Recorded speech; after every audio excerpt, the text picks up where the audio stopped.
Mesdames, Messieurs, chers collègues, chers doctorants, chers étudiants, je vous accueille aujourd'hui pour la première séance de l'année 2024 du séminaire ISS-MDA, séminaire consacré à l'analyse linguistique des discours numériques des réseaux sociaux. Une nouvelle fois, je remercie mon laboratoire, le LERMA, Laboratoire d'études et de recherche sur le monde anglophone, pour le financement de cette séance de séminaire. J'ai le très grand plaisir de recevoir aujourd'hui à Aix-en-Provence Alexandre Geffen. Au nom de mes collègues du comité d'organisation qui associe l'Université libre de Bruxelles, l'Université de Stockholm, Aix-Marseille Université et la Maison française d'Oxford, je remercie notre conférencier pour sa présence. J'ai choisi pour débuter cette année 2024 de nous intéresser à un sujet qui révolutionne notre manière d'appréhender la recherche et de la mener, à savoir l'intelligence artificielle générative. Dans le cadre de mes activités de chercheur invité à la Maison française d'Oxford, j'ai organisé le 18 janvier une séance du séminaire Channels of Digital Scholarship qui portait sur le thème Generative AI, ChatGPT and its impact on research in higher education. L'intelligence générative, dont ChatGPT est un exemple remarquable, renouvelle en profondeur les pratiques de recherche dans l'enseignement supérieur.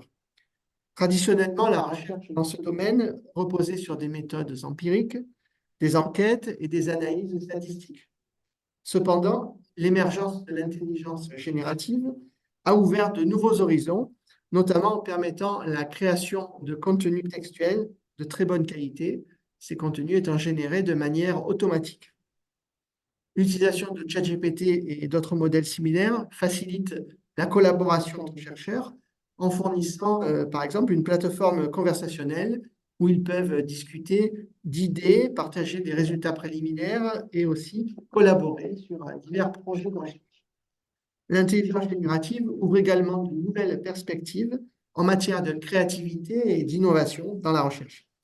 En générant des idées ou en proposant des approches alternatives, les modèles comme ChatGPT peuvent encourager les chercheurs à explorer des domaines jusque-là peu étudiés, ou bien à repenser des problèmes existants sous un angle nouveau.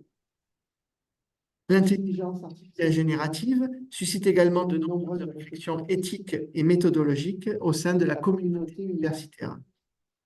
Les chercheuses et chercheurs doivent maintenant réfléchir à la manière d'intégrer ces technologies de manière responsable, tout en veillant à ce qu'elles ne compromettent pas l'intégrité de la recherche ou ne favorisent pas l'émergence de biais algorithmiques.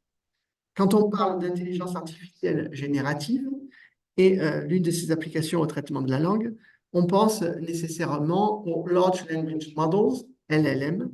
Ce sont des modèles d'intelligence artificielle conçus pour comprendre et générer du texte de manière relativement sophistiquée. Ces modèles sont entraînés sur de vastes corpus de données, des données textuelles, afin qu'ils puissent apprendre des structures linguistiques et essayer de mettre au jour les relations sémantiques et les contextes d'emploi. Les LLM sont basés sur des architectures de réseaux de neurones, un exemple de deep learning, ce qui leur permet de traiter et de générer du texte à une très grande échelle et très rapidement. Ces modèles peuvent effectuer une large gamme de tâches linguistiques comme la traduction, le résumé automatique, la génération de textes cohérents et même la tenue de conversations naturelles avec les utilisateurs. Nous en avons un exemple parlant avec les chatbots, ces robots conversationnels qu'utilisent les entreprises sur leur site Internet. Je vais à présent vous rappeler brièvement le format de la séance. Dans un premier temps, nous écouterons notre conférencier invité, Alexandre Geffen. Sa présentation sera suivie d'une séance de questions-réponses. Et pour celles et ceux qui suivent la conférence avec Zoom, je vous remercie par avance de bien vouloir couper vos micros. Vous pourrez les rallumer au moment de la séance de questions. Vous pourrez ensuite donc poser vos questions ici à Aix-en-Provence en levant la main ou bien à distance en levant une main virtuelle. Vous pouvez aussi, si vous êtes à distance, poser vos questions dans la fenêtre de chat. Donc, je remercie de nombreux publics présents aujourd'hui à Aix et tous ceux qui nous suivent sur Zoom. Je vais maintenant vous présenter notre conférencier. Alexandre Geffen, directeur de recherche CNRS au sein de l'unité Théorie, Histoire des arts et des littératures de la modernité. Il est historien des idées et de la littérature. Il est l'auteur de nombreux articles et essais portant notamment sur la culture, la littérature contemporaine et la théorie littéraire. En tant que fondateur du portail fabula.org, il a été l'un des pionniers des humanités numériques en France. Travaillant pour l'adoption des outils de l'intelligence artificielle pour la recherche dans les sciences humaines et sociales, comme à son examen critique, Alexandre Geffen coordonne le projet ANR qui s'intitule Culture IA pour une histoire culturelle de l'intelligence artificielle. Parmi ses publications les plus récentes, je peux citer Créativités artificielles, publié aux Presses du Réel en 2023, et aussi Vivre avec ChatGPT, publié aux éditions de l'Observatoire également en 2023. Alexandre Geffen va nous parler aujourd'hui des enjeux posés par les LLM en général et par ChatGPT en particulier, à partir d'une réflexion sur l'histoire de l'intelligence artificielle et son inscription dans les pratiques artistiques et culturelles. Sa conférence s'intitule Les enjeux des LLM. Alexandre, nous vous écoutons. Merci beaucoup, Grégoire. Vous avez déjà fait une partie de la conférence. Je voudrais vous parler de l'intelligence artificielle et de ces outils dont l'utilisation est devenue très, très commune à partir d'une prise de recul sur ce que c'est, ce que font, ce que signifie et sur les enjeux divers de ces outils. Une prise de recul donc à la fois historique et scientifique. Je viens de la littérature, comme Grégoire l'a rappelé. Je suis tombé dans l'IA, en fait, dans un laboratoire de Stanford où je faisais des humanités numériques et où j'expérimentais des méthodes en fait, d'analyse des données par réseau de neurones, méthodes qui deviendront quelques années après les fondements de l'intelligence artificielle générative dont on va un peu parler aujourd'hui.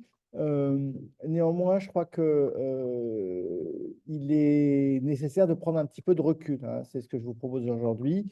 Euh, Par rapport à cette IA qui a déferlé dans nos vies en suscitant à la fois de la fascination, de la peur, de l'étonnement, toute une série d'émotions qui tiennent en fait à l'ancrage de cette IA dans la longue durée de la réflexion et de la production scientifique humaine. Les IA naissent en 1957 lorsqu'on décide pour un séminaire au Dartmouth College d'utiliser le terme d'intelligence artificielle, mais en réalité, elles sont préparées par la longue durée de l'histoire culturelle. Et c'est ce que je voudrais essayer de vous montrer avant d'aborder plus directement les enjeux de l'IA contemporaine. Bonjour. Commençons donc par une petite promenade à travers ces objets, ces termes, ces concepts, ce Est-ce que travail vous pourriez scientifique et ce m'appeler travail aussi? philosophique qui Parce que prépare c'est avec lui qu'il l'IA faut voir moderne. On pour commence par un petit les automate détails, dessinateur de Maillardet de techniques et le 1805. planning. Mais on va aller encore plus loin, on va revenir encore plus loin, puisqu'on va Oui, revenir bien sûr. à ce que Donc, c'est j'appellerais l'origine 0, religieuse de l'IA, en allant 67, faire un tour au Louvre, dans l'aile de 14, Non, où se trouve 14. une tête animée qui a plusieurs millénaires avant Jésus-Christ et qui servait à des prêtres à donner l'impression que les dieux faisaient parler la tête par elle-même, qu'elle parlait toute seule. Donc, c'est un des premiers objets supposés autonomes, ou en tout cas qui donnait l'illusion d'une autonomie de l'histoire de l'humanité. Il est absolument frappant que, à peine les civilisations humaines naissent, qu'elles imaginent des objets qui fonctionnent par eux-mêmes. L'autre exemple du côté de la littérature, je ne sais pas si vous savez que le premier exemple de machine automate, hein, il date du premier texte de l'histoire culturelle occidentale, de l'Iliade, où on a un géant, on en verra tout à l'heure un médaillon, le géant Talos, hein, qui nous ramène vraiment aux origines de notre culture. On trouve même des traces de ces automates dans des textes encore plus anciens, dans des textes babyloniens. Donc tout ça est absolument frappant. Et entre cette tête animée d'Anubis et les petits robots Aibo que je vous ai mis ici dans un temple japonais où on les vénère comme des espèces d'entités dans une culture beaucoup plus animiste que la nôtre. Cette dimension religieuse de l'IA extrêmement forte, vous la retrouverez évidemment dans ce que vous connaissez comme étant le transhumanisme et le post-humanisme, qui sont en quelque sorte des religions modernes pour beaucoup d'entre nous et pour beaucoup, en tout cas, des créateurs de la Silicon Valley, religions qui nous promettent une survie post-mortem à travers le transfert de notre cerveau dans des cerveaux artificiels. Alors ça, c'est la première dimension de l'IA. L'autre dimension, elle est aussi liée en quelque sorte à la religion, mais plus précisément à une espèce de volonté de concurrencer la nature que nous avons lorsque nous produisons ces entités. Quand nous produisons des chiens artificiels, quand nous produisons des automates, c'est vraiment dans une longue tradition que j'appellerais l'origine magique de l'IA, dans lequel l'homme a voulu faire Prométhée, a voulu concurrencer la nature. Et je vous montre deux éléments classiques, le traité des automates d'Héron d'Alexandrie, époque alexandrine, hellénistique, tardive. Les traités d'automates, vous en trouverez dans la culture arabe, chinoise, occidentale. Ils sont extrêmement nombreux. Ils disent notre fascination pour ces objets. Et à chaque moment de la science moderne, on a essayé d'inventer des automates de plus en plus perfectionnés. Un des plus connus étant ce canard de Vaucanson, qui était supposé reconstituer complètement la digestion d'un canard et reproduire donc l'être humain. Évidemment, l'IA et les robots autonomes sont indissociables de donc, cette origine guerrière. Je vous ai donc mis un petit médaillon de ce guerrier Talos, et je vous ai mis un robot américain qui s'appelle lui aussi Talos, concurrencer la nature, accéder à l'éternité, mais aussi faire la guerre, voit aussi des dimensions très fortes de l'IA. Je vous rappelle que l'IA est utilisée comme arme de guerre. C'est un des principaux développements de l'IA qui a été utilisé par exemple pour mieux cibler les bombardements sur Gaza, si le mot mieux ciblé veut dire quelque chose. Enfin, pas tout à fait dernière dimension, mais autre dimension de l'IA, plus réjouissante, la dimension l'histoire érotique, pourrait-on dire, de l'IA. On a dans l'idée de créer des créatures animées depuis très très longtemps. Imaginez qu'on allait remplacer, substituer à nos difficultés ordinaires la magie d'une créature artificielle. Tout ça, ça se trouve dans un très très très vieux mythe, qui est le mythe de Pygmalion et Galatée. Pygmalion était un sculpteur, les femmes de son village ne lui plaisaient pas, ne lui convenaient pas. Donc, qu'est-ce qu'il choisit? Il crée une statue de marbre parfaite et il anime cette statue de marbre parfaite. Et cette légende nous dit quelque chose de notre tentation d'avoir des compagnons virtuels. Je vous ai mis un robot Samantha, un robot de compagnie. Je vous ai mis une image du célèbre film de Spike Jonze, Her, où, vous savez, un héros tombe amoureux d'une créature virtuelle nommée Samantha. Samantha aussi, je crois. Samantha aussi. Être avec quelqu'un, c'est aussi jouer avec quelqu'un. L'IA, c'est aussi une dimension, a aussi une dimension fortement joueuse. La naissance de l'IA moderne, l'acte de naissance de l'IA moderne, c'est l'avantage de l'apprentissage profond. Et l'apprentissage profond, on en voit l'application lorsque tout d'un coup, le logiciel Deep Blue d'IBM bat pour la première fois un grand maître d'échecs, Kasparov, et donc est supérieur à l'être humain. C'est vraiment le point de basculement, si vous voulez, qui prouve l'efficacité de ce qu'on appelle l'apprentissage profond. L'apprentissage profond, on en reparlera, c'est une méthode qui consiste à ne pas dire à l'IA ce qu'elle doit faire. Pendant longtemps, on avait des programmes d'échecs qui fonctionnaient sous des formes de résolution logique, mais tout d'un coup, on s'est aperçu que peut-être la manière la plus efficace, c'était de demander à une IA d'apprendre par elle-même. Et quand on demande à une IA d'apprendre par elle-même, elle bat Kasparov. Et en battant Kasparov, elle s'inscrit dans une longue durée dans laquelle se situe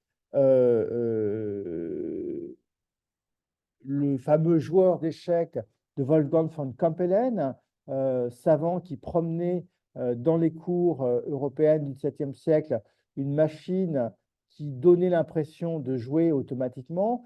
Mais là, malheureusement, c'était une supercherie hein, à l'intérieur du joueur d'échecs de von Campelen, ça s'appelait le turc de Wolfgang von Kempelen, le turc mécanique. Il y avait quelqu'un de petite taille, un nain qui jouait aux échecs, et il a donc fallu attendre encore un petit peu pour qu'on soit capable de battre tout le monde avec des méthodes d'apprentissage profond. Un autre défi qui a été relevé aussi par le deep learning, et là vraiment par des formes encore plus avancées, c'est AlphaGo, hein, AlphaGo qui a battu le meilleur joueur de Go et qui a prouvé qu'il n'y avait plus aucun jeu où l'homme conservait la suprématie. Alors aussi, on a essayé d'avoir des entités artistiques, hein. Je vous ai mis une très très belle automate musicienne de Peter Kensing, la joueuse de tympanon, hein, qui était l'automate de Marie-Antoinette. Je vous ai mis aussi les 1000 milliards de poèmes de Raymond Queneau, hein, qui était un dispositif qui ensuite a été automatisé par des générateurs de texte. Et puis, je vous ai mis une reproduction tout à fait amusante. En fait, vous savez, on a imaginé des chats GPT bien avant que les chats GPT existent. En matière de génération de textes littéraires, le premier cas, c'est dans les voyages de Gulliver de Swift, où dans le deuxième voyage de Gulliver, le personnage se rend dans une île où il voit un dispositif qui s'appelle The Engine, et il y a même une reproduction hein, de cette engine dans le texte de Swift, qui est une machine qui rédige des textes à volonté. Alors, tout d'un coup, on n'a plus besoin comme ça de rédiger. On a un chat GPT au XVIIIe siècle. En fait, cette légende de machine à rédiger des textes, on a même un exemple encore plus ancien. Il y a une légende du XIVe siècle qui dit qu'Albert le Grand, un grand docteur scolastique, c'est la scolastique, cette méthode qui permet de répondre à toutes les questions avec la logique, aurait eu une tête qui répondrait justement à toutes les questions. Et son disciple, saint Thomas d'Aquin, docteur Angelicus, qui lui refusait ce mécanisme un peu scolastique de la résolution des quodlibets, des problèmes moraux, au fond, n'aimait pas ChatGPT et préférait le dialogue humain, aurait cassé cette tête au XIVe siècle. Donc, le premier ChatGPT a été cassé. Le engine de Swift n'a atterrissé que quelques milliers d'années plus tard. Autre fantôme, fantasme qui hante l'IA, c'est la figure du monstre, hein. Vous savez qu'on a toujours besoin de penser que l'IA veut nous détruire. Cette IA qui s'autonomiserait de l'être humain une fois que l'être humain lui aurait donné vie. Le grand mythe fondateur, vous savez, c'est le mythe du golem, hein. Le mythe du golem, c'est cette idée que comme ça, on a fabriqué une créature de glaise, on lui a donné la vie, on a donné la vie en traçant, hein, vous savez, une lettre sur son front dans la légende juive du golem, et que tout d'un coup, le golem s'est mis à détruire tout le monde et qu'il a fallu l'arrêter. Le golem, c'est aussi Frankenstein, aussi cette créature qu'on anime et qui devient destructrice. Je vous ai mis un ordinateur derrière, qui s'appelle le golem. C'est vraiment une mythologie très, très forte pour l'IA. Et l'IA, on ne peut pas donc la séparer de serpentation. Quand vous pensez à l'IA, vous pensez par exemple au mythe d'Ada Lovelace, vous savez, la première programmeuse de l'histoire, cette héroïne féminine de l'histoire de la science qui a longtemps été ignorée, alors que fille de Lord Byron, douée sur tous les plans, elle a su inventer le premier langage de programmation qu'elle destinait aux premières machines programmables qui étaient créées par Charles Babbage, hein, qui, sur le modèle de la machine à tisser programmable, avait inventé le prototype d'ordinateur. Et le hardware, c'était Charles Babbage, et le software, c'était Ada Lovelace, et son nom est encore présent dans un langage de programmation. Je vous ai mis l'icône de son langage de programmation.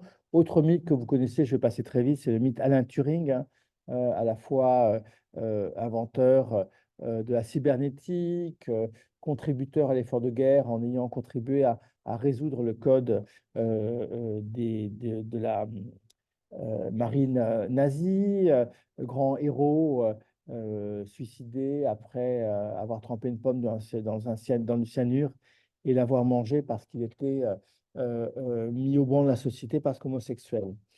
Cette histoire de l'IA, cette histoire moderne, hein, elle naît, je vous le disais, en 57, mais vous voyez, elle est très, très, très longue. En fait, elle est précédée par toute une série d'évolutions. Pour faire de l'IA, il a fallu faire plein de choses, hein. Pour que l'IA puisse naître en 57, il a fallu être capable de calculer. Je vous ai mis des bouliers très anciens. Je vous ai mis aussi la Pascaline de Pascal, qui est des premières machines à calculer que Pascal avait inventées pour et soulager de ses efforts son père, qui était receveur des impôts à Rouen.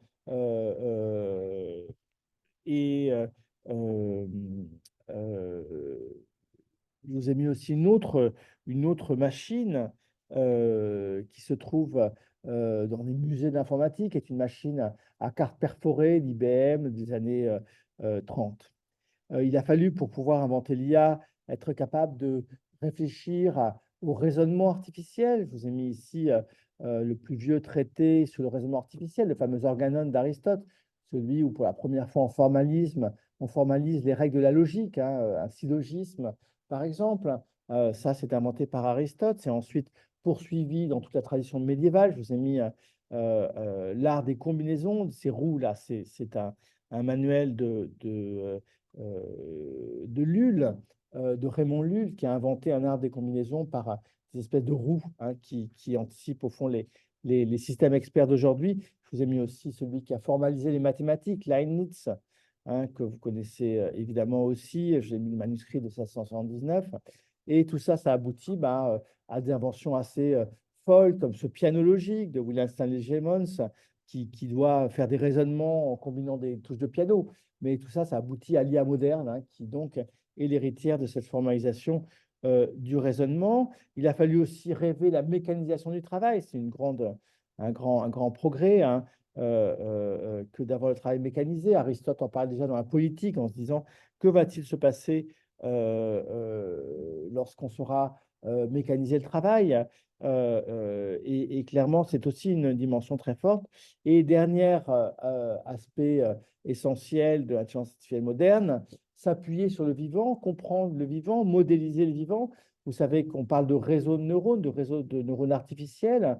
Pourquoi? Parce que les premiers modèles mathématiques d'apprentissage automatique par la machine sont fondés sur une sorte de copie algorithmique des réseaux de neurones humains. Les réseaux de neurones humains, vous savez, on les décode, on les comprend dans les années 30. Et clairement, il y a des relations entre l'histoire de l'intelligence artificielle et l'histoire des neurosciences, hein. Il y a des croisements réguliers. On est tout le temps en train de se demander si les mécanismes d'apprentissage de l'être humain ne peuvent pas être transposés du côté des machines. Et inversement, quand on invente des logiciels qui font par exemple de la reconnaissance de forme avec l'IA, comme on le fait depuis les années 2015, on se demande si ce n'est pas comme ça aussi que l'être humain arrive à comprendre et à reconnaître les formes. Donc, les allers-retours sont extrêmement liés. Quoi qu'il en soit, cette longue histoire, hein, longue histoire marquée par des mythes, des rêves, des peurs, des fantasmes, aboutit dans les années 2020 à une révolution qu'on peut considérer comme assez fondamentale. C'est ce qu'on appelle les modèles de fondation. Les modèles de fondation, qu'est-ce que c'est? Ça consiste en fait à partir d'un monde qui a été codé, hein, qu'il s'agisse du monde naturel ou du monde d'un langage humain ou du langage pictural ou du langage musical. Eh bien, ce monde est transféré en un code et on demande à une machine de comprendre ce code. On considère que la manière de parler des êtres humains, les langues du monde, la musique qu'on compose, mais aussi la manière dont les protéines s'organisent, dont les matériaux se constituent. Tout ça, ce sont des codes. Et on va donner des énormes quantités de ces codes à une machine et on va lui demander d'organiser ces codes et de trouver les liens secrets pour pouvoir ensuite éventuellement produire de nouveaux textes, de nouvelles musiques, de nouvelles images, de nouvelles protéines, de nouveaux matériaux, etc., etc. Et cette très, très importante euh, entreprise de codage du monde, elle aboutit quand, dans ces années-là, on passe d'une première étape qui est celle de l'apprentissage guidé par l'être humain à un autre apprentissage qui est vraiment un apprentissage automatique dans lequel on ne donne plus beaucoup d'éléments à la machine, jusqu'à une des dernières techniques qui émergent vraiment très récemment, depuis 5 ans, qui est vraiment ce qu'on appelle l'apprentissage profond. Dans l'apprentissage profond, c'est la machine qui organise les données, qui décode les données par elle-même, qui construit au fond son propre modèle du monde. Et c'est pour ça qu'on parle de modèles de fondation, parce qu'il n'y a pas que les grands modèles de langage, il y a des modèles pour l'architecture, pour la nature, pour l'ADN, pour la physique, pour les mathématiques. C'est donc toujours toujours la même chose. Vous constituez d'énormes corpus. Le P de GPT, ça veut dire pré-train, pré-entraîné. Vous donnez 150 000 milliards de mots à avaler une machine. La machine vous tire des règles, stocke des règles sur la manière dont statistiquement les mots doivent s'enchaîner. Et la machine ensuite peut vous générer un nouveau mot à partir d'un autre mot. Et tout ça en linguistique, mon collègue est en linguiste, ça vient d'un vieux principe qu'on a découvert dans les années 50, ce qu'on appelle la linguistique, la sémantique distributionnelle. C'est simplement l'idée que le sens d'un mot, il dépend des mots qui l'entourent et que la distance des mots, c'est des distances sémantiques par rapport à d'autres mots. Et que, par exemple, si vous avez le mot chien, vous avez des bonnes chances d'avoir à côté le mot niche, os et laisse, et beaucoup moins de chances d'avoir le mot fusée. C'est par ses capacités statistiques. C'est comme ça que ChatGPT prédit un mot après un autre. Il calcule statistiquement le mot qui a le plus de chances d'apparaître à partir de votre input et du contexte. Tout ça à partir de règles qu'il a tirées d'une analyse de 150 000 milliards de mots. Et tout ça donc connaît ses balbutiements dans les années 2013. C'est là où moi je découvre les premiers outils. Et puis tout d'un coup, il y a un gars de Google qui invente une technique très très géniale, c'est la technique des transformers. Ça, c'est le T de GPT. Qu'est-ce que c'est que le transformer? C'est une méthode très économique en fait pour calculer le contexte d'un mot et l'associer aux mots les plus intéressants pour pouvoir produire plus rapidement du texte. Et grâce à cette méthode des transformers, tout d'un coup, voilà, c'est l'explosion d'un GPT, puis GPT-2, puis GPT-3. GPT-2 est encore de l'open source. À partir de GPT-3, on rentre dans un secret industriel et se naissent au même moment des modèles concurrents qui sont développés par plein de sociétés. Il y a une société française très, très puissante, qui s'appelle Mistral, qui développe un très bon modèle de langage. Vous avez des modèles de langage alternatifs. En tout cas, le principe est toujours le même. C'est des variations autour de cette technique des transformers qui permet de prédire le sens d'un mot par rapport à un autre. Alors, ces modèles de langage, les LLM, large langage modèle, donc des grands modèles de langage. Maintenant, vous savez ce que c'est qu'un modèle de langage, vous savez ce que c'est qu'un modèle de fondation. Ils ont des capacités textuelles extraordinaires. Ils transposent des textes très facilement. Ils sont capables de traduire. Une langue est un code parmi d'autres pour un modèle de langage qui peut passer d'un code à un autre. Ils sont capables de résumer, de structurer des pensées de manière extraordinairement efficace et accomplissent toute une série de tâches tout à fait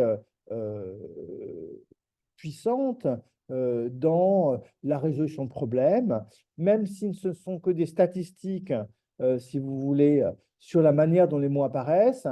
Comme dans le langage humain, vous encodez beaucoup de mathématiques, de physique, de logique, même si on n'a pas de représentation du monde en dehors de calculs statistiques, ils sont capables de résoudre toute une série d'opérations relativement complexes et de vous raconter aussi une plaisanterie, comment va se comporter un personnage dans telle ou telle circonstance.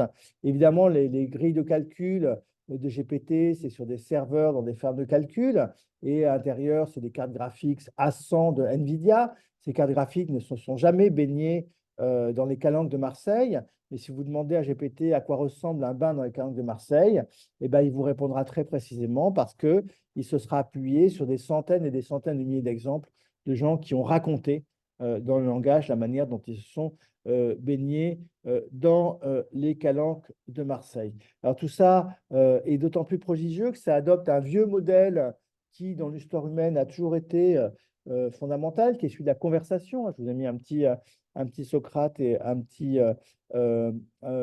Platon ensemble, hein. Savoir, apprendre, découvrir, converser, réfléchir, c'est toujours sous la forme d'une conversation dans l'être humain, et c'est le G de génératif. Vous avez maintenant toutes les lettres, hein. GPT, vous savez le sens de ces trois lettres-là. Le G, ça veut dire simplement qu'on génère des textes, un peu comme une calculatrice. Vous appuyez 1 plus 1, elle vous génère un 2. Et ben, c'est pareil, vous appuyez, vous mettez deux mots ensemble et GPT vous génère un troisième. Simplement, ça prend la forme d'une conversation et ça vous donne une illusion de présence extrêmement considérable, un trouble, hein. Vous pouvez être fasciné, énervé, agacé, attribuer dans votre esprit une personnalité à ChatGPT. Déjà, tout le monde hésite pour savoir si on doit dire il ou elle, hein, quand il s'agit du prompt. Donc, en fait, vous fabriquez, vous personnalisez votre ChatGPT un peu comme vous voulez. Et en tout cas, vous passez ce que Turing avait appelé le jeu de l'imitation, hein, qu'on a pu appeler après le test de Turing. En fait, vous ne pouvez plus savoir si vous conversez avec un être humain ou pas, hein, et à partir du moment-là où on peut parler réellement d'intelligence artificielle. Tout ça est extrêmement troublant, hein. Il y a un chercheur japonais qui, dès les années 70, avait parlé de la vallée de l'étrange, Masahiro Mori, hein. La vallée de l'étrange, hein, c'est cette capacité de ces IA à résoudre des problèmes, et parfois des problèmes auxquels ils n'ont jamais été préparés, hein, ce qu'on appelle le zéro shot, hein. Vous donnez à une IA un problème qu'il n'a pas comme exemple, il est capable de le résoudre parce que ces matrices de calcul sont capables de faire des inférences suffisamment puissantes pour résoudre un problème qu'il n'a jamais rencontré.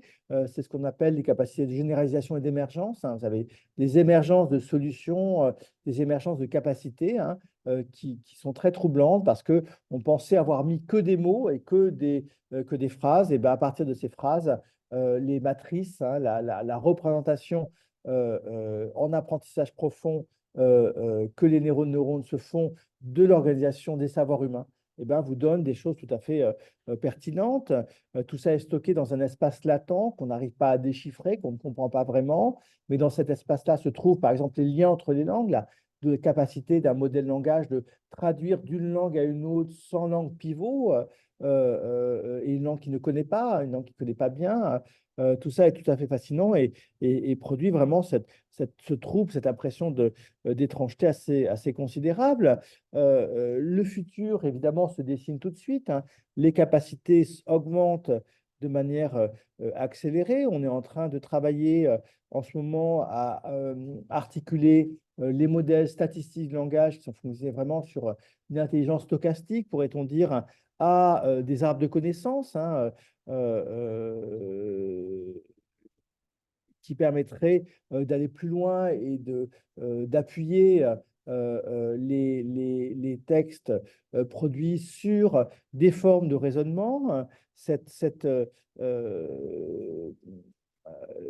progrès scientifiques ouvrent l'horizon d'une intelligence artificielle générale, hein, qui est le grand défi, le grand fantasme, celui qui fait peur, qui émergerait à ce qu'on appelle l'ère de la singularité, si on est post-humaniste, le moment où l'IA sera autonome et plus puissante que l'esprit humain, rêve-t-on en tout cas. Cet horizon est situé, selon les prévisions, entre 2040, 2050, 2060. En tout cas, les capacités sont très, très puissantes, même si la comparaison à l'esprit humain est très, très difficile. Il y a des choses que l'esprit humain sait faire et qu'une IA ne sait pas faire, et il y a des choses qu'une IA sait faire et que l'esprit humain ne sait pas faire. Donc, il est sans doute peut-être pas pertinent pour l'heure de comparer encore les intelligences, tant que les IA, pour le moment, ne sont pas capables de décoder sensiblement le monde, et tant qu'elles n'ont pas d'expérience biographique, il est difficile de comparer l'être humain à l'intelligence artificielle. Et même dans les domaines où l'IA est prodigieusement efficace, comme la traduction automatique, elle n'est pas encore capable de prendre en compte des situations complexes, qui impliquent une psychologie complexe, qui impliquent une sensibilité aussi à tout ce qui est externe au simple code linguistique de la communication humaine. Et de ce point de vue-là, elle peut être le rêve de résoudre la malédiction de Babel qui a dispersé les langues humaines, mais elle offre pour le moment encore une illusion de la transparence entre les langages. Y aura-t-il jamais transparence entre les langues? Même le français au français, notre langue nous est parfois un petit peu opaque à nous-mêmes. Évidemment, cette intelligence générale en cours de développement à partir des premiers modèles génératifs, elle nous fait rêver de pouvoir vivre éternellement, puisque nous pouvons, au fond, à partir des données d'un individu, lui faire produire des textes. On peut faire produire des voix, faire produire des visages, faire jouer des acteurs post-mortem. Je vous ai mis une photo d'une émission qui était fondée sur ce principe-là, l'Hôtel du Temps. Et il est relativement facile maintenant, si vous avez des enregistrements ou des textes de personnes décédées, de les injecter dans un modèle de langage et de les faire résoudre avec leurs propres mots des problèmes contemporains qui se poseraient à vous. Donc imaginez qu'un jour, on pourra demander à nos arrière-grand-mères des conseils sur telle ou telle chose. Tout ça est donc extrêmement troublant, nous conduit à réfléchir. Moi, je travaille beaucoup du côté de la philosophie de l'IA. La philosophie de l'IA, elle nous interroge sur notre humanité. Les questions sur notre humanité, elles sont toujours repoussées. D'ailleurs, la première chose qu'on fait quand on a ChatGPT, c'est de le mettre en faute pour se prouver qu'on est quand même beaucoup plus fort que lui. Ces vieilles questions sur ce que c'est que l'humanité, qu'est-ce qu'il y a de mécanique dans l'être humain, elles sont très anciennes. Je vous ai mis une cire de Fragonard, qui était une réflexion sur la manière dont les muscles, dont l'animal était une machine. C'est une vieille préoccupation qui traversait, comme vous le savez, Descartes, qui savait que nous étions largement des machines, mais qui avait imaginé une jonction avec une âme à travers la glande pinéale. Qu'est-ce qui se passe lorsque on considère que nous pouvons automatiser notre raisonnement? Qu'est-ce qui se passe lorsque le raisonnement humain est comparé et pensé à partir de modèles machiniques? Tout ça est extrêmement troublant, d'autant plus que cette attention à la forme d'intelligence spécifique, qui est une intelligence artificielle, nous conduit à réfléchir à d'autres intelligences, aux intelligences animales en particulier. Hein, et au fond, on pourrait avancer comme Donna Haraway dans le manifeste cyborg et les théories des cyberféministes, que la découverte de cette intelligence nous oblige à pluraliser nos formes de sensibilité et de formes d'intelligence et être attentif à d'autres formes d'agentivité, d'autres formes d'autres formes de vie et d'autres formes d'agir que celles que nous sommes habitués dans le mode naturaliste du cerveau occidental. Nous avons clairement des effets en retour sur la compréhension de l'humanité qui sont extraordinairement forts dans cette comparaison-là, avec la question de savoir dans quelle mesure on peut essayer de modéliser les comportements, de prédire les comportements humains. Est-ce que les comportements humains sont prédictibles? Qu'est-ce que nous acceptons de confier aux algorithmes? Nous confions déjà nos vies aux algorithmes quand nous prenons un avion, lorsque nous nous appuyons sur des algorithmes d'analyse en médecine. Nous confions notre vie amoureuse aux algorithmes lorsque nous confions à Tinder ou à Mythique le choix de nous présenter tel ou tel profil. Nous confions notre information, notre connaissance du monde à des algorithmes.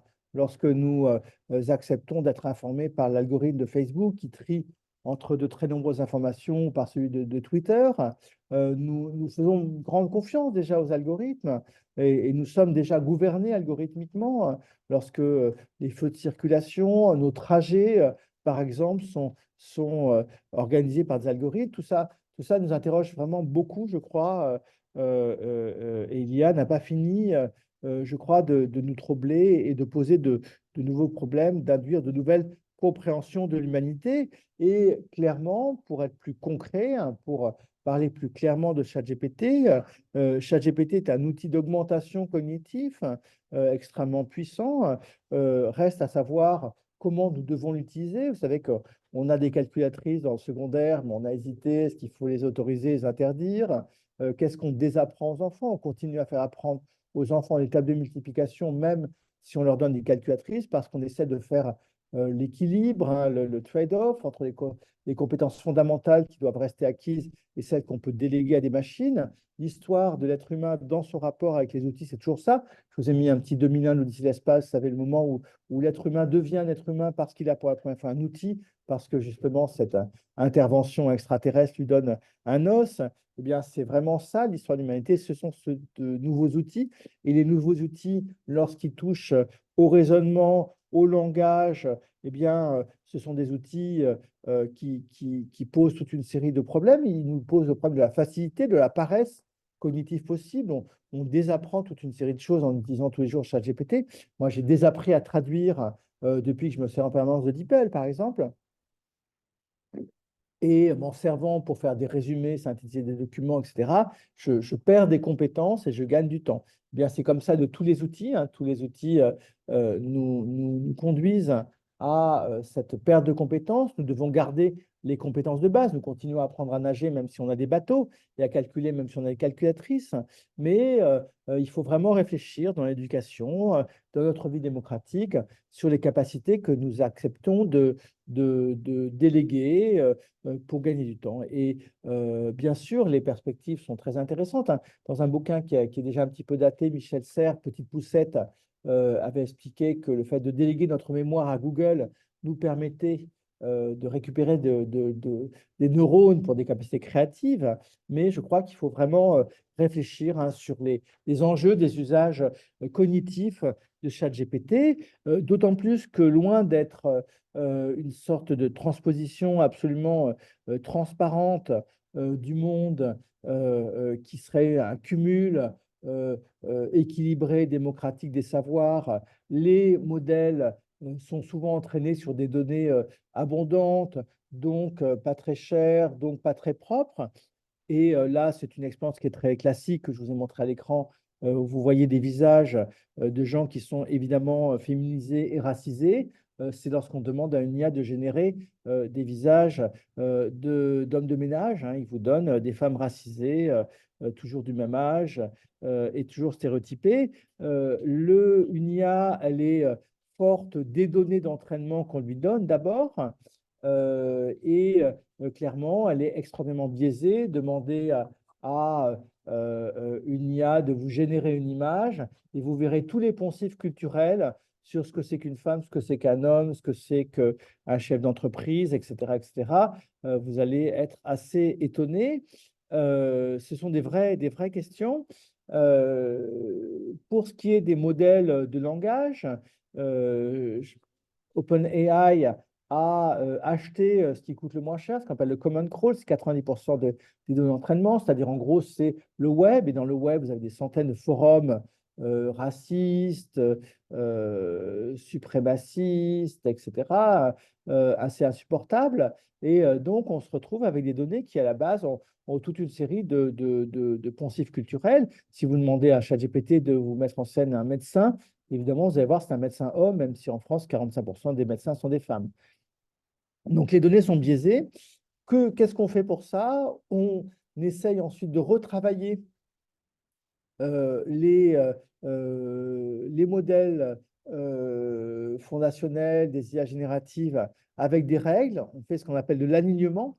L'alignement, ça consiste pour ChatGPT à avoir demandé à des dizaines de milliers de personnes de noter des centaines de milliers de réponses de ChatGPT pour voir s'il y avait dedans discrimination ou pas discrimination, pour voir s'il y avait racisme ou pas racisme, si les données étaient bonnes. Donc, en fait, vous voyez, on utilise d'abord des réseaux de neurones, puis ensuite, on réaligne hein, les données par une supervision manuelle des résultats. Et ensuite, on réinjecte ça dans la machine, ce qui conduit ChatGPT à être relativement dénué des biais, de biais racistes ou de biais de discrimination extrêmement fortes. Au passage, on censure complètement l'IA, puisqu'on lui interdit de parler de violence, de sexe, d'évoquer des mauvais sentiments, etc. Donc, ça veut dire que l'IA devient tout d'un coup un très mauvais romancier au passage. Et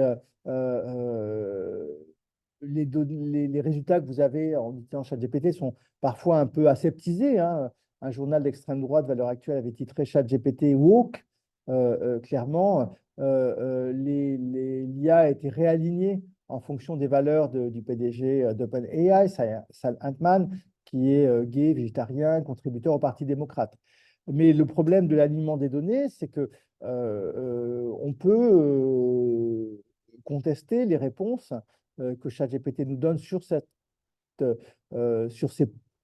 questionnements moraux, politiques, idéologiques, tout simplement parce qu'il n'y a pas un modèle unique avec lequel on pourrait aligner des données. Je vous ai mis ici là, une diapo dans laquelle vous avez des dizaines de différents commandements aux États-Unis, les commandements moraux, les commandements chinois, le confucianisme, la charte des Nations Unies. Toutes les valeurs ne sont pas égales. Et au fond, même si on aligne les modèles de langage pour les faire coïncider avec des systèmes de valeurs, faudrait-il encore savoir de quel système de valeurs on parle? Et clairement, une IA chinoise, elle n'est pas alignée avec les mêmes systèmes de valeurs. Et si la Chine a pris beaucoup de retard à donner un concurrent de ChatGPT, alors que c'est une des plus grandes, enfin, c'est peut-être la deuxième puissance mondiale en matière d'IA, c'est parce qu'il fallait aligner un modèle de langage avec les valeurs du Parti communiste. Et ça, c'est extrêmement difficile à faire. C'est encore plus difficile que ce que fait OpenAI en alignant ChatGPT sur des valeurs démocratiques occidentales. Donc, tout ça, ce sont des questions vraiment majeures, à la fois politiques et géopolitiques, hein, parce qu'au fond, en fonction de la manière dont vous alignez un modèle de langage, vous allez aligner ses réponses politiques et sa politique, au point qu'on peut, on peut dire, comme un article récent, que celui qui contrôle les modèles de langage contrôle la formation et contrôle la politique. Hein, c'est un enjeu majeur. Et tout ça sont des problèmes considérables, sans parler de ces problèmes sociaux, politiques aussi, hein, que sont les éventualités d'un grand remplacement algorithmique de toute une série de professions intermédiaires de type, alors on a vu les traducteurs, mais on peut parler des gens qui font des fiches produits, du service client, de la communication, des plans marketing, qui rédigent des contrats, qui vous conseillent des emprunts. Toutes ces professions sont extrêmement faciles à être remplacées algorithmiquement. Est-ce qu'on a affaire à une destruction créatrice, à Schumpeter qui générait de nouveaux emplois? Ou est-ce que c'est plus grave que ça? Les économistes ne sont absolument pas d'accord pour mesurer l'impact de l'IA. On va d'une incidence nulle jusqu'à un remplacement de 40 à 60% des emplois, selon les évaluations. On ne sait pas encore vraiment quel va être l'impact efficace. Est-ce que ça sera simplement une plus grande productivité pour tous, ou est-ce que ça sera la mise au chômage de toutes les classes moyennes? Et toutes les classes moyennes, c'est quand même là-dessus que la démocratie s'appuie. Tout ça pose vraiment beaucoup de problèmes, sans parler des conséquences sur les formations, hein. Est-il encore possible de former des illustrateurs sans talent qui seront remplacés par Dali ou Midjourney? Il ne faut pas doter l'être humain d'une inventivité différente face à des inventivités standards, comme le proposent ces modèles génératifs d'images. C'est une question que les écoles d'art se posent. Qu'est-ce qu'il faut former comme traducteur à l'heure de la traduction automatique par DeepL? Ces questions sont absolument fondamentales. Évidemment, pour vous aussi, c'est la question des examens, hein. c'est clairement la fin des devoirs à la maison, ChatGPT. D'autant plus que à la génération que vous voyez actuellement va succéder une génération de modèles de langage qui pourront apprendre de vos propres données et apprendre de votre bibliographie. Moi, c'est un truc que je fais déjà sur mon ordinateur. J'ai entraîné à ChatGPT, enfin, un modèle de langage, disons, à partir de mes propres textes et je le fais parler comme moi, faire mes résumés de conférences à ma place. C'est extrêmement efficace et extrêmement productif. Donc, vous voyez un petit peu une idée des enjeux hein, déterminants de ces modèles de langage. Les défis éthiques et politiques sont considérables. Je vous ai mis en regard deux images. Les deux images me frappent tout autant l'une que l'autre. À gauche, j'avais l'image d'un trou noir.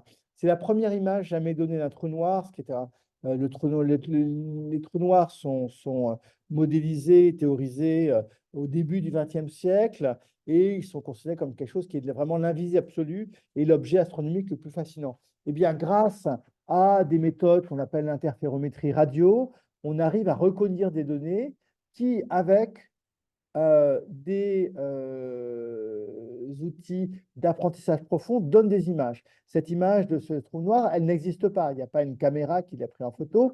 C'est une reconstitution algorithmique par de l'apprentissage profond de données issues d'instruments situés à des endroits très différents de la planète, à des moments différents. Donc ça, ce n'est possible que parce qu'on a l'intelligence artificielle. Donc vous voyez l'avancée scientifique absolument considérable que ça permet. À côté, je vous ai mis une image de Libération qui représente un manifestant au Caire. L'image est vraie, mais le manifestant a un poster dans lequel il y a une image qui est générée par un deepfake des bombardements à Gaza. Alors, ça ne veut pas dire qu'il n'y a pas eu d'enfants sous les bombes, simplement cette image-là n'existe pas et ce manifestant s'insurge à partir d'un deepfake. Vous voyez le type d'enjeu que peut poser l'IA. Du côté de la science, les enjeux sont passionnants. On peut espérer, avance certains comme Yann LeCun, le patron de l'IA chez Meta, un Français, l'un des inventeurs des réseaux convolutifs,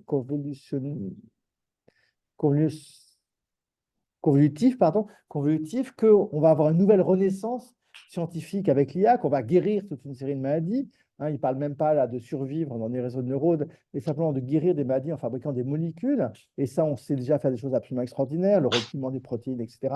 Ça se fait avec de l'IA. On progresse beaucoup. En même temps, est-ce que à cette nouvelle renaissance ne pourrait pas être aussi mis en face la peur d'un nouvel obscurantisme à l'heure des deepfakes, à l'heure de la disparition du licenciement des classes moyennes, leur remplacement par l'IA, à l'heure où les opinions moyennes deviendront de plus en plus rares, puisque les IA étant capables de générer des résultats à votre demande, ils vont vous bloquer dans des silos idéologiques et vous confirmer. Ce sont des questions qui sont, je crois, tout à fait fondamentales. Il s'agira vraiment de maîtriser l'impact, hein, de réfléchir à l'alignement des données, à veiller à la qualité des données elles-mêmes, essayer d'avoir des usages ciblés, adaptés, ponctuels, peut-être de ne pas essayer de poser les mauvaises questions à une IA qui n'est pas capable d'y répondre, même si c'est notre facilité.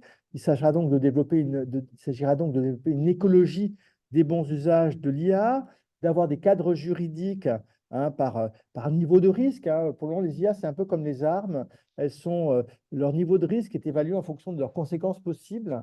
Vous avez 3 niveaux dans la législation en cours d'implémentation et certaines IA seront interdites, celles qui font de la reconnaissance faciale ou disons limitées à certains usages, d'autres interdites, celles qui vont animer des robots et d'autres permises avec un certain nombre d'éléments, avec des expertises, avec des audits, hein, comme les IA génératives. Donc, on réfléchit beaucoup, je crois, à ces questions-là. Est-ce qu'une solution, ça va être d'identifier les contenus, hein, d'avoir des livres qui seront imprimés avec marqué sans IA, écrits sans ChatGPT, des photos qui seront marquées non retouchées et non générées artificiellement?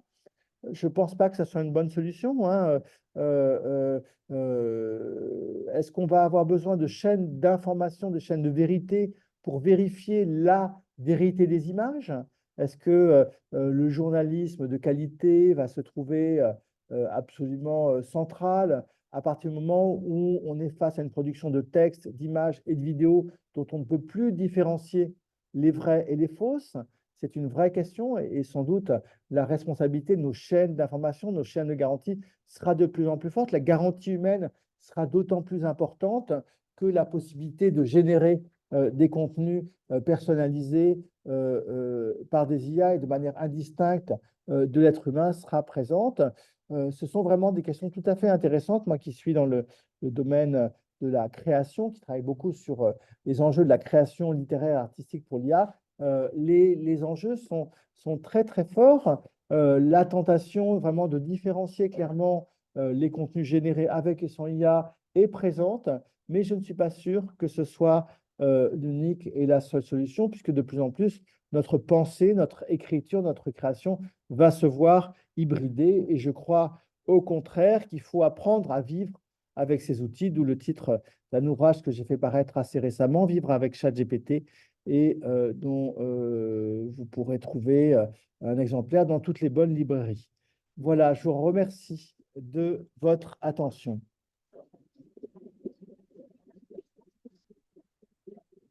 Merci beaucoup, Alexandre, pour cette magnifique présentation extrêmement fascinante et très riche d'informations. Cette présentation, je pense, a soulevé beaucoup de questions qui ont été évoquées lors de cette conférence et je pense que nous aurons besoin de plusieurs séances du séminaire pour essayer d'aborder certains de ces points dans les prochaines années.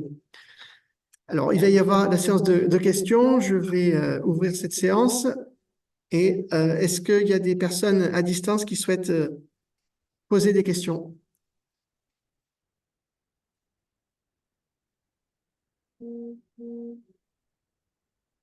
Oui, Athena, allez-y. Oui, merci beaucoup de cette présentation. Très, très intéressant et très, très Je ne passionnant. vous entends pas, madame.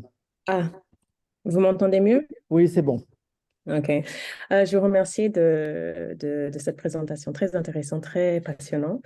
Et je pense que, enfin, je suis dans l'enseignement et je pense que la grande question pour moi, c'est, et pour peut-être pour plusieurs, c'est le degré d'intégration de l'IA, vu que il y a une question maintenant de l'identification de ce qui est IA, de ce qui est complètement autonome, reconnaître les différences entre les deux et, comme vous suggérez, vivre avec l'IA.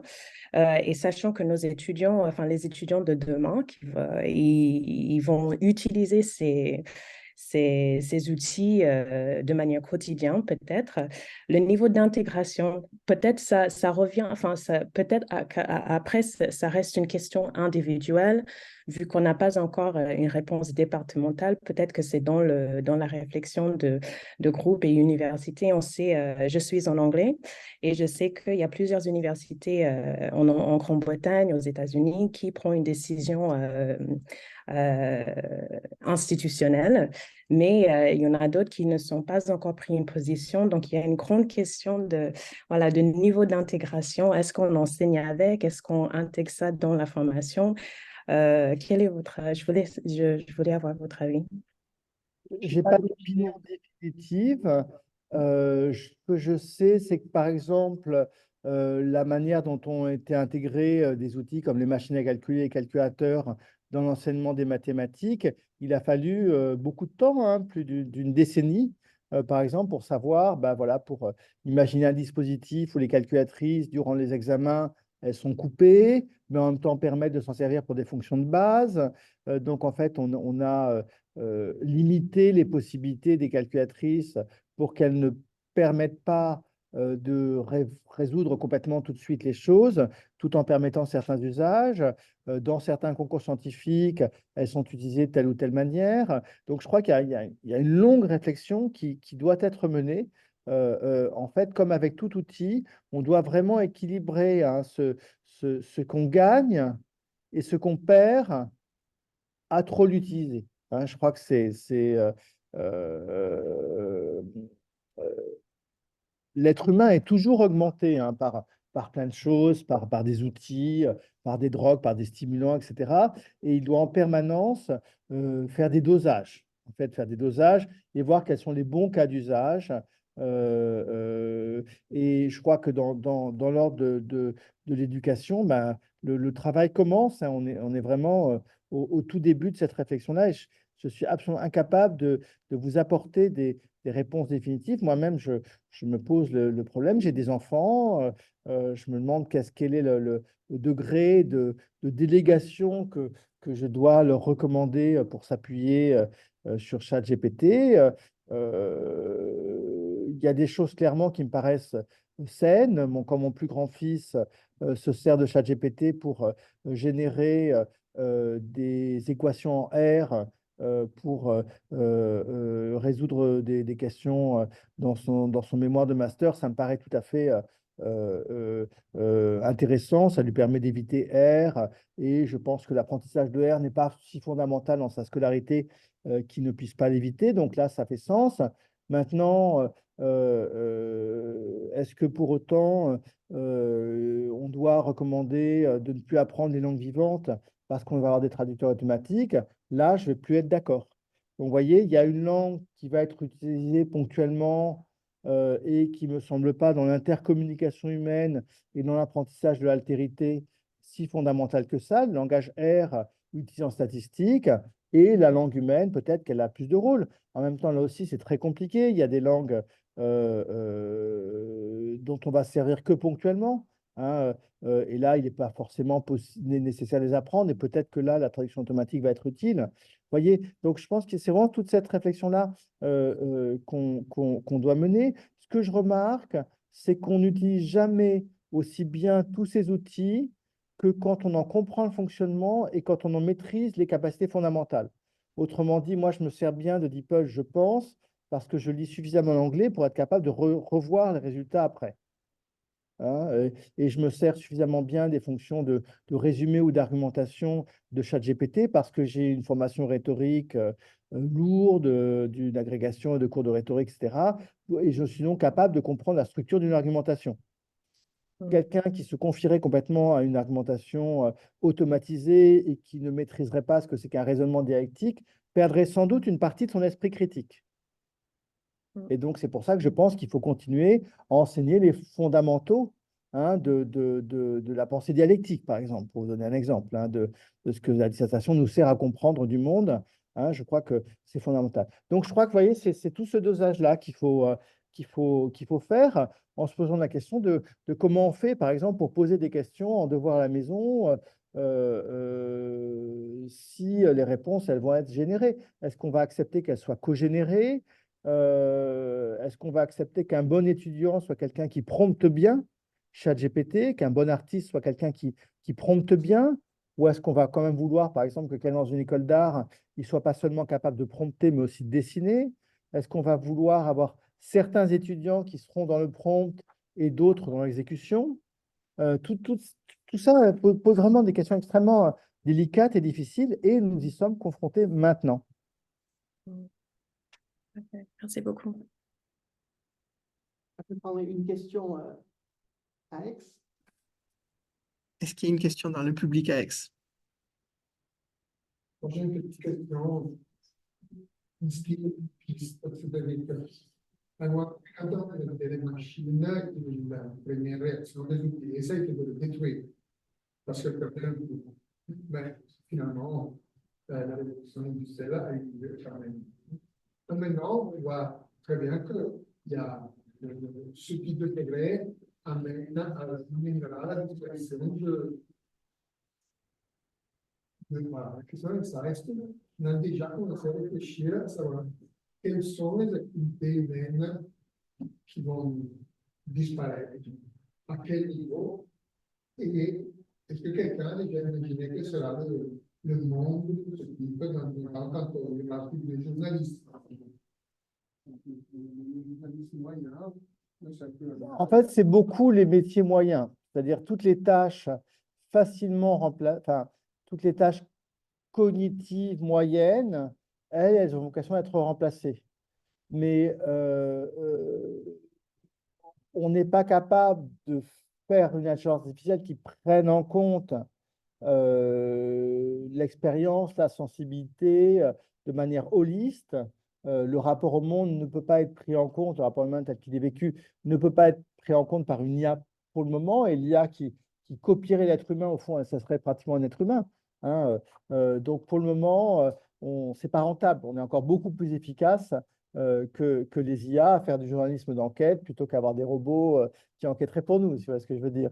Donc, je pense qu'on est très, très, très loin d'un remplacement total. On est dans le remplacement de toute une série de métiers intermédiaires. Effectivement, pour rédiger une prévision météo à partir des données, on n'a pas tellement besoin d'un journaliste. En revanche, là, on a besoin d'un journaliste, c'est s'il y a une canicule, pour mettre dans le ton de sa voix, dans l'expression de son explication, l'importance, l'urgence des choses. Pareil pour un match de football. À partir d'un match de football, je peux avoir une IA qui va me rédiger un compte-rendu d'un match sportif. Et ça ne remplace pas l'expérience du journalisme qui se sera identifié aux joueurs, qui aura eu toutes ses qualités humaines, qui aura senti des choses dans la perception des opinions par rapport à ce match, qui connaîtra la vie du joueur et qui sera capable de nous rendre perceptible son effort. Tout ça, ce sont des questions encore très humaines et on n'est pas encore dans l'ordre du remplaçable.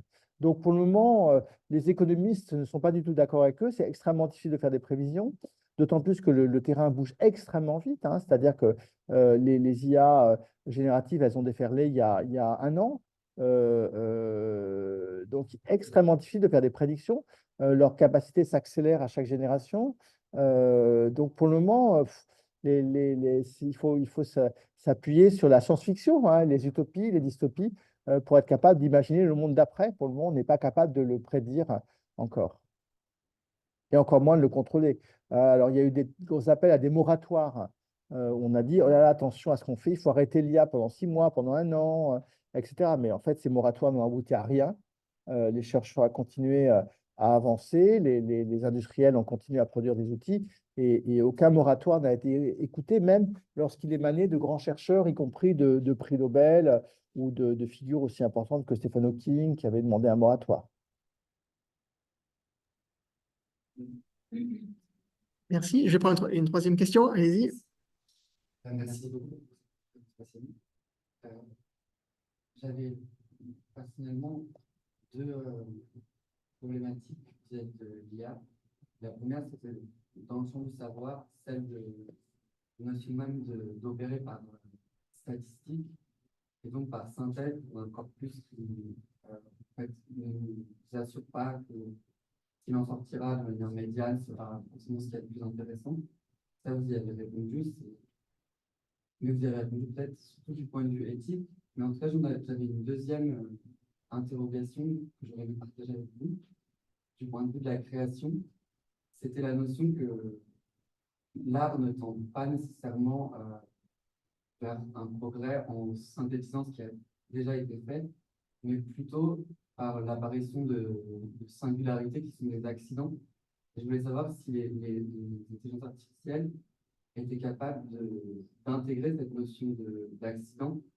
Tout comme dans l'amour, il pourrait y avoir un ingrédient qui s'ajoute au déterminisme sociologique, qui serait quelque chose de l'ordre de l'aventure, de l'inattendu, ce qui nous décale dans la vie. Est-ce que l'intelligence artificielle, aujourd'hui, dans certains modèles, intègre un soupçon d'imprévu, de décalage? Est-ce qu'on est capable de proposer ça aux machines? Alors, c'est très facile à faire. Turing, une des premières objections qui s'était faite à lui-même lorsqu'il imaginait le test de Turing, il s'est dit ça va être très simple de repérer l'intelligence artificielle parce qu'elle va répondre parfaitement à tout. Et il s'est dit c'est très simple, on va programmer une petite pourcentage d'erreurs. Et vous avez déjà vu, vous avez peut-être déjà remarqué ça, peut-être pas vous parce que vous n'êtes pas enseignant, mais les élèves sont déjà assez malins pour introduire des fautes d'orthographe ou des ruptures syntaxiques dans des textes générés par ChatGPT pour pas qu'ils soient trop parfaits. Donc, en fait, c'est assez facile d'introduire un petit peu d'aléa. Et donc, je pense que si vous avez une intelligence artificielle de compagnie amoureuse, comme Replica, par exemple, il est assez facile, je pense, d'introduire des surprises de l'événement, du inattendu, de ne pas répondre de faire la grève du message pendant 6 heures pour vous inquiéter et relancer votre votre pensée. Je pense que tout ça, ça se programme assez facilement et je pense que ce n'est pas dans cet aléa absolument qu'on doit avoir l'humanité de l'homme. Maintenant, est-ce que la création artistique et littéraire, qu'est-ce que c'est que la création littéraire et artistique? C'est bien difficile de savoir. Est-ce que c'est simplement le cumul de références anciennes avec un petit peu de particularité qui tiennent à l'expérience humaine du créateur? Sans doute, c'est comme ça qu'on l'a défini, hein. Quand vous analysez l'œuvre de Charles Baudelaire, ben, vous analysez toutes les influences de Charles Baudelaire, plus la vie de Charles Baudelaire, et vous considérez que l'œuvre de Charles Baudelaire, c'est les influences de Charles Baudelaire, le contexte de Charles Baudelaire, plus un peu d'accident biographique de Charles Baudelaire, qui a jamais connu sa mère, machin truc. Donc, au fond, on peut imaginer de répliquer ça. Ah, donc, non, clairement, les frontières de savoir où est l'humanité, elles ne sont pas simples à définir, hein. C'est vraiment extrêmement délicat que de savoir où se trouve vraiment la vraie création entre nous. Merci bien. Je vais prendre d'autres questions, donc soit dans le chat, soit ici à Aix. N'hésitez pas à lever le doigt. Je vous vois. Allez-y. Oui, Mathilde. D'accord. Je rebondis sur ce que du coup, madame tout à l'heure a dit, la question de l'enseignement et de l'utilisation de l'intelligence artificielle dans l'enseignement. Et je réfléchissais justement à votre exemple, l'exemple de votre fils, qui moins discuté de cette utilisation. Et puisque effectivement, la question de comment bien loger l'utilisation, la bonne utilisation, comment l'utiliser, etc., elle est en débat, c'est une question qui peut se poser. Je me posais la question de est-ce que un premier pas vers cette utilisation dans le milieu académique, ce serait pas d'enseigner du coup l'utilisation de cette intelligence artificielle. Et est-ce que vous, du coup, vous avez des exemples de la façon de discuter, par exemple, avec votre fils de cette utilisation et de comment vous l'utilisez et de comment, du coup, vous pourrez rendre ça pédagogique d'une certaine façon pour éviter après ce qui va être question de plagiat et finalement d'autres questions éthiques, morales. Non, mais vous avez tout à fait raison. Il est évident qu'il faut enseigner, même avant d'enseigner comment l'utiliser, il faut expliquer comment ça marche. Les mathématiques derrière les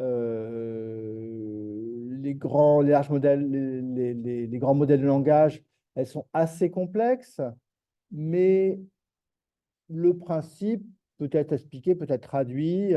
Là, je n'ai pas eu le temps de le faire, mais on peut relativement simplement expliquer qu'est-ce que c'est que le Transformers, qu'est-ce que c'est que ça s'explique vraiment, même pour des gens qui n'ont pas une très grosse culture scientifique, en prenant un petit peu de temps. Donc déjà, ça permet de faire disparaître l'impression de miracle comme ça, ou de trucs complètement délirants. Quand vous voyez pour la première fois un texte, vous demandez à ChatGPT de vous résumer la troisième loi de la thermodynamique de Maxwell en néerlandais, il vous le sort en 10 secondes, c'est pas possible, qu'est-ce qui se passe, quoi. Donc, déjà expliquer, hein, expliquer comment ça marche, ça permet de démythifier complètement l'outil et de comprendre à quel moment il va se tromper, il va halluciner, comme on dit, et ça permet d'accompagner les usages. Ensuite, il y a toute une petite formation sur le bon usage de ces outils-là, comment optimiser les résultats. Si vous ne donnez pas à ChatGPT un contexte, un objectif, un exemple, il sera beaucoup moins bon que si vous savez qu'est-ce qu'il faut donner en entrée à ChatGPT. Mais bon, ça, c'est plutôt une sorte de petit savoir-faire. Je ne suis pas sûr que ça soit l'objet vraiment d'un enseignement lourd, d'autant plus que les outils évoluent tellement vite c'est un peu comme à l'époque, on enseignait l'informatique à l'école, c'est tout de suite obsolète, quoi. Donc, c'est assez compliqué de savoir qu'est-ce qu'il faut enseigner. Je crois qu'il faudrait, en tout cas, enseigner les bases de la science qu'il y a derrière l'intelligence artificielle, les différents outils qui existent, les différentes techniques utilisées pour les images, etc., etc. Merci. Est-ce qu'il y a d'autres questions dans le chat? Ceux qui sont à distance?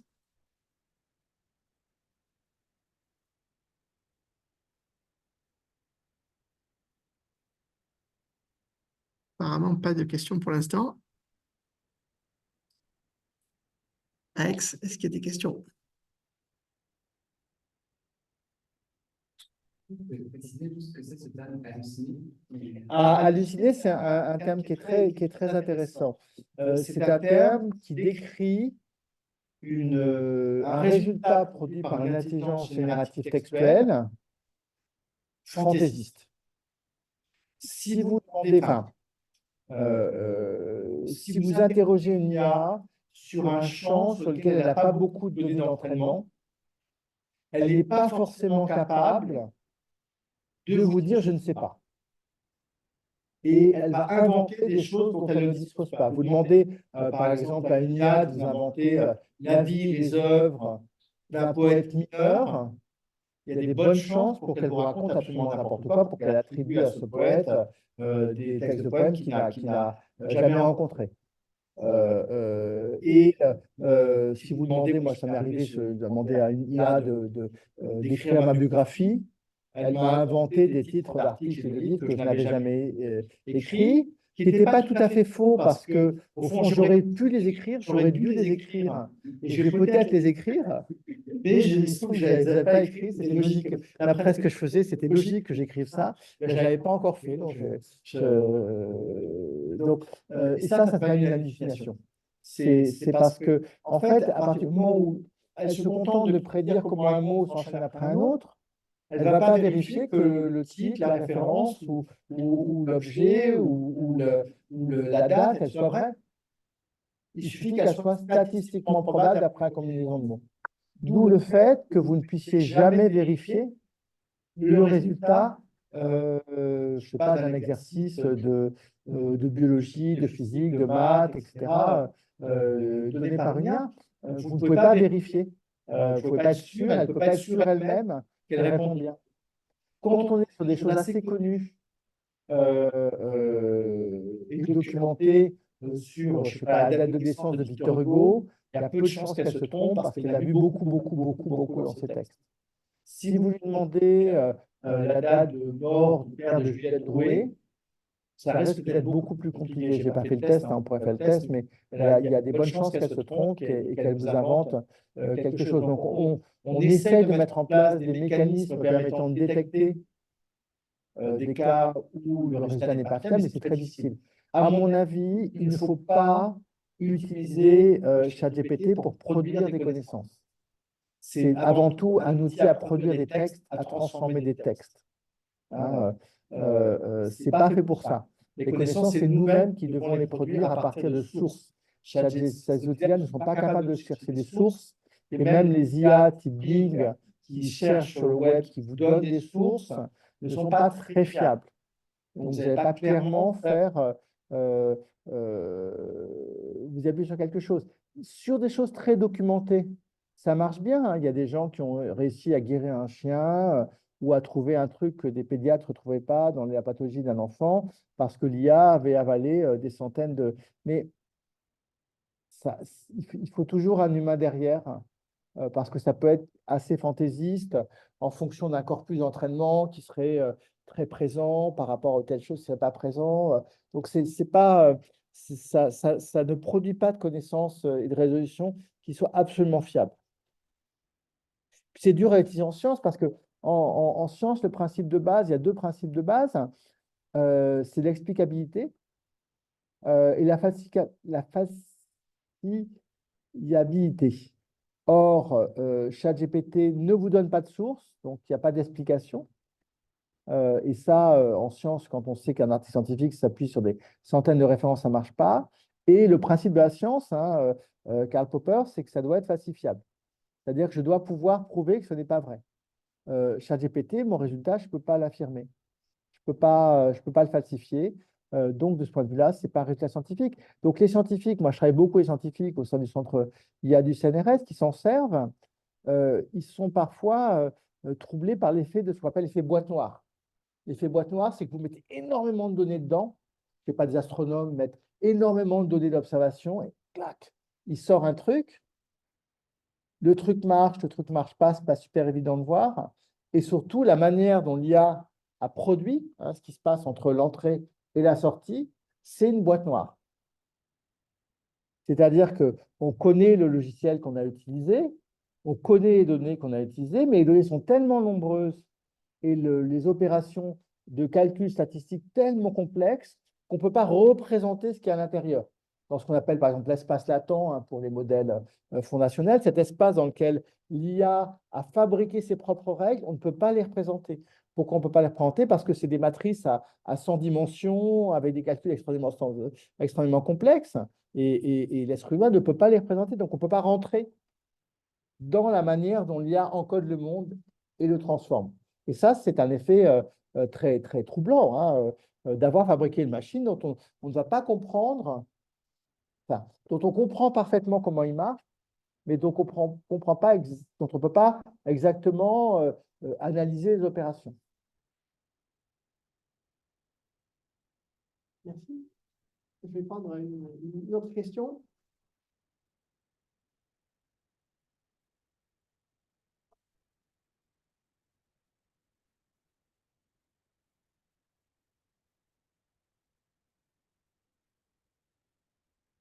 Si vous suivez avec Zoom, est-ce que vous avez une question?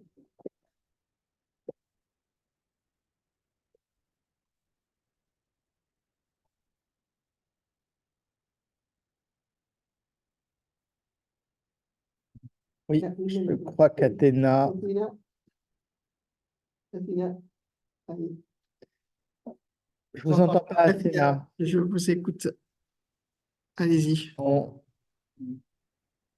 Il faudrait que vous ouvriez votre micro. Ça serait déjà bien. Merci.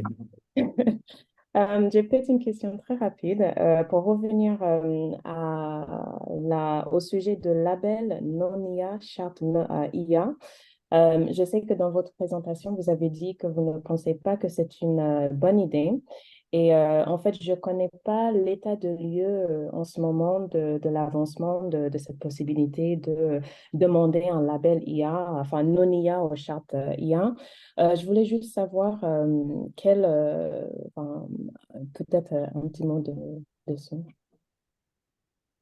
Bah, moi, je suis perplexe par rapport à ça, hein. Je suis perplexe. C'est comme si vous demandiez un label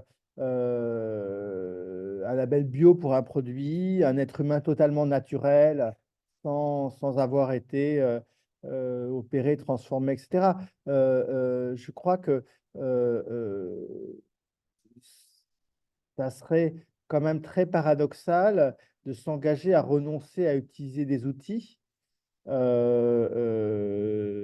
C'est comme les cas, il y a sans doute des cas où c'est pertinent d'avoir quelque chose qui est fait à la main, qui est cuisiné à la maison, à base de produits frais, sans OGM, naturels, bio, etc. Il y a sans doute des cas où c'est peut-être pertinent pour une information, pour une image que je vois dans le monde, parce qu'elle va déterminer ma décision. Là, peut-être que c'est important d'être sûr que c'est une image qui a vraiment été sourcée, qui n'a pas été recomposée. Je n'ai pas envie qu'on me donne des images fausses de ce qui se passe en Ukraine ou à Gaza. J'ai envie de vraies images. Pour la création artistique ou la production intellectuelle, c'est beaucoup plus complexe. L'autre jour, je me suis retrouvé, un journaliste de France Info m'a appelé pour faire une interview en direct sur le cas de cette de cette romancière japonaise qui avait reconnu, qui avait eu l'équivalent du prix Goncourt au Japon, et qui avait reconnu avoir utilisé une IA pour générer à peu près 5% de son texte. Et le monsieur me dit, ah, c'est scandaleux, maintenant, c'est non, c'est pas choquant. Les écrivains savent utiliser intelligemment toute une série d'outils, que ce soit l'écriture automatique, la documentation, l'interview pour avoir des informations, la recherche documentaire. Donc, je crois qu'il y a toute une série de cas d'usage, notamment tout le champ artistique et tout le champ de la création intellectuelle, où on perdrait en fait à interdire l'usage de ces outils-là. Je pense que quand l'image a une valeur documentaire ou quand le texte a une valeur documentaire, il faut assurer de son authenticité. Mais il y a toute une série d'autres situations dans lesquelles on n'a absolument pas envie de l'authenticité. Que mes doctorants me donnent des chapitres dans lequel il y ait des pages qui soient rédigées ou co-rédigées avec ChatGPT, ça m'est totalement égal. Ce qui m'intéresse, c'est de savoir si c'est bon ou si c'est pas bon, si ça produit du savoir, ça produit pas du savoir, si c'est intéressant, ça c'est pas intéressant. C'est ça que je vais juger. Je vais pas essayer de chercher avec un détecteur de ChatGPT qui d'ailleurs ne marche pas si ça a été généré artificiellement. C'est pas pertinent. En revanche, effectivement, il y a des cas d'usage où c'est plus problématique. Et par exemple, maintenant, la grande mode, c'est d'avoir des photos professionnelles optimisées par des IA ou des photos de profil sur les réseaux optimisées par des IA. Là, effectivement, il y a une question un peu de surprise ensuite. Hein, si vous avez un candidat je ne parle pas de la rencontre amoureuse, bien sûr, mais si vous avez un candidat, un boulot qui arrive, qui a une photo où on le voit en super businessman à Hong Kong, en train de rédiger ses notes sur le dernier MacBook, dans un machin truc, et qui vous écrit une lettre de motivation absolument parfaite, et que vous voyez arriver quelqu'un qui a du mal à faire ses lacets et qui n'est pas capable de parler français, qui a juste bien utilisé ChatGPT, restera la question de savoir si vous avez envie de prendre ses capacités de génération d'images, de génération de texte, ou quelqu'un qui sera capable de faire le boulot manuellement à l'ancienne. Donc, effectivement, il y a des cas où ce type d'interrogation, elle peut être importante et tout ça doit être discuté, doit faire l'objet de processus déontologiques dans les sociétés, dans les universités, à des niveaux politiques, au niveau des démocraties, etc. Donc, je pense qu'il n'y a pas de réponse définitive à donner et la réponse absolue consistant à dire on doit tout estampiller ne me paraît pas la bonne. Merci. Allez-y, une dernière. Nous prenons une dernière question.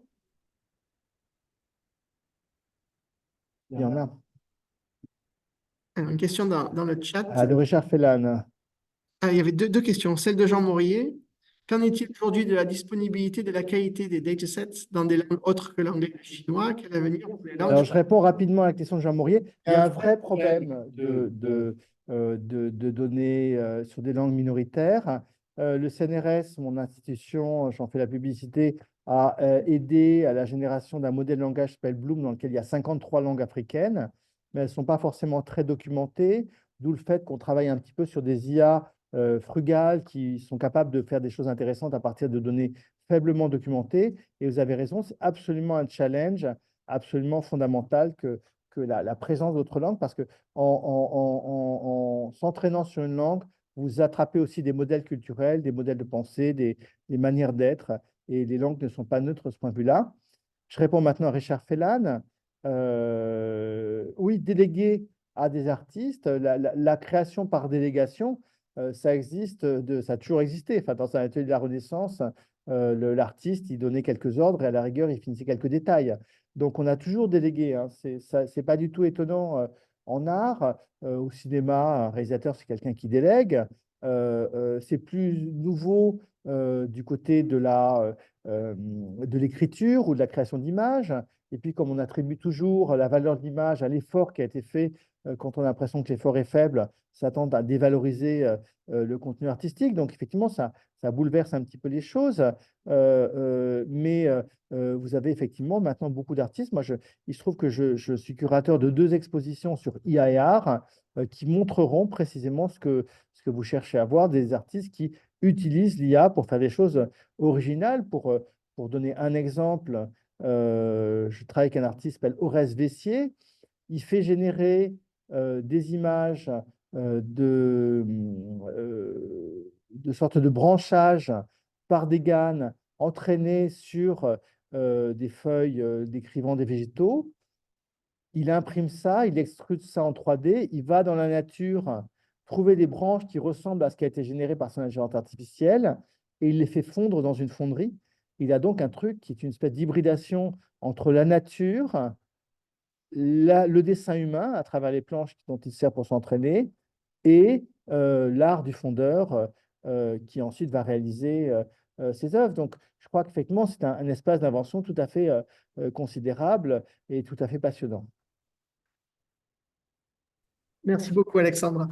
compte tenu des circonstances de circulation actuelles, nous allons conclure la séance maintenant. Je vais donc prononcer juste quelques mots de conclusion. Tout d'abord, déjà, remercier notre conférencier Alexandre Geffen pour sa très, très belle présentation aujourd'hui. Et certainement, vu l'intérêt que vous avez porté à l'intelligence artificielle et notamment à ChatGPT, il me semble tout à fait judicieux de prévoir la programmation d'autres séances dans les mois à venir sur l'intelligence artificielle. Donc, je ne manquerai pas de vous inviter à de nouvelles séances du séminaire ISS-MDA. Et notamment, les prochaines séances reprendront à la rentrée universitaire en octobre 2024. Et je vous communiquerai le programme quand il sera finalisé. Merci à tous d'être présents aujourd'hui, aussi bien sur Zoom que très nombreux aujourd'hui à Aix. Merci à tous et à très bientôt pour ce séminaire. Merci beaucoup. Merci à vous.